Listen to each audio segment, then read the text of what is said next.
The Juvenile has a pretty big field and not that much of a run to the turn. This is another spot where outside posts will be problematic. Bolt D'Oro ran okay in his debut and better the next time. This colt was bred to go long on both sides, and when he got to do so last time, he jumped forward again to one of the best figures we've ever given a 2-year-old. He's by far the fastest horse in this race, and he's locally based. So things pretty much come down to the question of whether that gigantic effort set him back enough for someone else to catch up. It's worth mentioning that no 2-year-old has ever paired up a number that fast. But it's also true Bolt D'Oro can go back a couple of points and still win. Frenzy Fire jumped forward to win the Champagne, and off this pattern we would play him to bounce on 4 weeks rest, even in New York. But he's also coming in right on top of the race, which makes us like him even less. Free Drop Billy has developed gradually and paired tops in his last 2, a good pattern for a 2-year-old. He also got to California early enough to work a couple of times, so he should run well. The problem is there are several faster horses, including a couple a lot faster.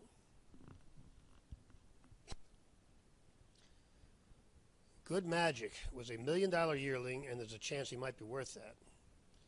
He ran very well in his debut, and Brown then ran him in a Grade 1 as a maiden, where he went forward a couple of points. He comes into this as the 3rd fastest horse, with a good pattern for a new top.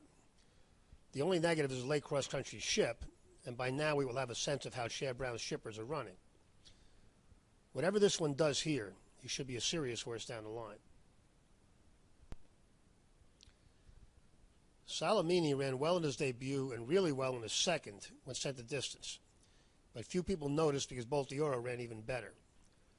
Part of the big gap between them came because Salamini raced wide on both turns, and it would be a good idea not to do that again. This guy is locally based, and if Bolt D'Oro does bounce, he would have a good shot to win just by pairing up his last. This colt certainly could bounce as well, but he's a strong contender at a good price. U.S. Navy Flag is very heavily raced, coming into this making his 11th start of the year and 3rd in 5 weeks. He would need a big new top to contend and has never been this far, or on dirt. He would have been much better off in the grass race.